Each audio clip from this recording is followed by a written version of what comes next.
నమస్కారం. ఈరోజు మన చర్చకు స్వాగతం. చాలా ఆసక్తికరమైన విషయం గురించి లోతుగా మాట్లాడుకుందాం. దాదాపు 41 ఏళ్ల తర్వాత, సుదీర్ఘ విరామం తర్వాత ఒక భారతీయుడు మళ్లీ అంతరిక్షంలోకి వెళ్లారు. అవును, మన మీడియా మాస్టర్స్ యూట్యూబ్ రిపోర్ట్ ఆధారంగా శుభాంశు శుక్లా గారి చారిత్రాత్మక అంతరిక్ష యాత్ర గురించి చర్చిస్తున్నాం. అమెరికాలోని ఫ్లోరిడా నుంచి స్పేస్ ఎక్స్ వాళ్ల ఫాల్కన్ 9 రాకెట్ ద్వారా ప్రయోగించిన క్రూ డ్రాగన్ క్యాప్సూల్లో, అంటే వ్యోమగాములను అంతర్జాతీయ అంతరిక్ష కేంద్రానికి ISSకి తీసుకెళ్లే నౌకనమాట. అందులో శుక్లా గారు ప్రయాణం మొదలుపెట్టారు. సరే, దీని కొంచెం వివరంగా చూద్దాం. 1984లో రాకేష్ శర్మ గారి తర్వాత అంతరిక్షంలోకి అడుగుపెట్టిన రెండో భారతీయ పౌరుడిగా శుభాంశు శుక్లా నిలిచారు. ఇది ఖచ్చితంగా భారతీయులందరికీ గర్వకారణం. అవును, చాలా గర్వకారణం. ఆయనతో పాటు నాసాకి చెందిన అనుభవజ్ఞురాలైన కమాండర్ పెగ్గీ విట్సన్, ఇంకా పోలాండ్, హంగేరీ దేశాల వ్యోమగాములు కూడా ఉన్నారు. ఈ యాక్సియం మిషన్ 4 అంటే AX4లో ఇక్కడ మనం నిజంగా గమనించాల్సిన విషయం ఒకటుంది. ఇది కేవలం ఒక వ్యక్తి సాధన మాత్రమే కాదు. ఇది భారతదేశం ఎంతో ప్రతిష్టాత్మకంగా చేపట్టిన గగనయాన్ కార్యక్రమానికి ఒక రకంగా పునాది వేసే ప్రయత్నం కూడా. శుక్లగారు ఈ ప్రైవేట్ ఆక్సియం మిషన్లో పైలట్గా ఉండటం అంటే అది మన అంతరిక్ష కార్యక్రమానికి దక్కిన ఒక ప్రత్యేక గుర్తింపు. రాకేష్ శర్మ గారి యాత్ర ప్రభుత్వ సహకారంతో, అంటే సోవియట్ యూనియన్తో కలిసి జరిగింది కదా? అవును, ఇది అలా కాదు. ఇది ప్రైవేట్ కంపెనీ అంటే యాక్సియం స్పేస్ ఇంకా నాసా సహకారంతో జరుగుతోంది. ప్రైవేట్ సహకారం అన్నారు. ఇది అంతరిక్ష పరిశోధనలో మారుతున్న ఒక ట్రెండ్ అనుకోవచ్చా? ఒక ముఖ్యమైన మైలురాయి లాంటిదా? ఖచ్చితంగా.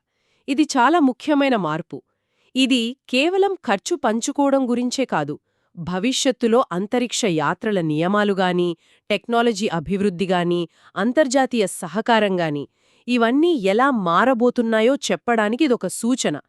ప్రభుత్వ సంస్థలతో పాటు ప్రైవేట్ కంపెనీల పాత్ర పెరగడం వల్ల అంతరిక్ష అన్వేషణ వేగం పుంజుకోవచ్చు, కానీ దాంతోపాటే కొత్త సవాళ్లు కూడా వస్తాయేమో. నిజమే.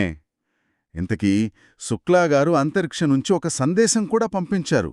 అది వింటుంటే చాలా స్ఫూర్తిగా ఉంది. నమస్కారం నా ప్రియమైన దేశవాసులారా, 41 ఏళ్ల తర్వాత మనం మళ్లీ అంతరిక్షంలో ఉన్నాం.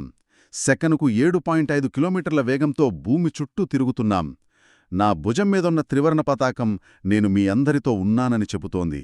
భారతదేశ మానవ అంతరిక్ష కార్యక్రమంలో మీరందరూ పాల్గొనాలని నేను కోరుకుంటున్నాను. జై హింద్ అని అన్నారు. వింటుంటేనే గూస్బంప్స్. సునీతా విలియమ్స్ గారు భారతీయ మూలాలున్నవారే అయినా వాళ్లు అమెరికా వ్యోమగాములు. కానీ శుక్లగారు రాకేష్ శర్మ గారిలాగే భారత వాయుసేన అధికారిగా, అంటే భారత పౌరుడుగా ఈ ఘనత సాధిస్తున్నారు.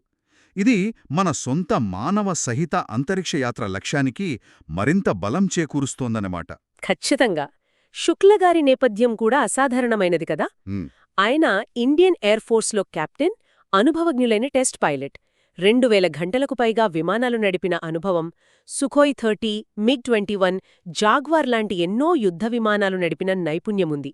అంతేకాదు, రష్యాలో వ్యోమగాములకిచ్చే ప్రత్యేక శిక్షణ కూడా పొందారు. అవును, ఆ అనుభవం అంతా ఇప్పుడు ఉపయోగపడుతోంది.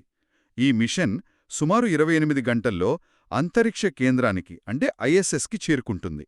అక్కడ శుక్లగారు ఇస్రో రూపొందించిన కొన్ని సైంటిఫిక్ ప్రయోగాలు చేస్తారు. ఓ, మన ఇస్రో ప్రయోగాలు కూడా ఉన్నాయా?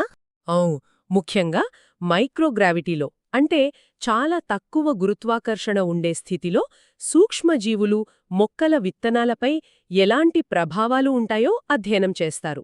ఈ ప్రయోగాల నుంచి వచ్చే డేటా మన భవిష్యత్ గగనయాన్ మిషన్కి చాలా కీలకం.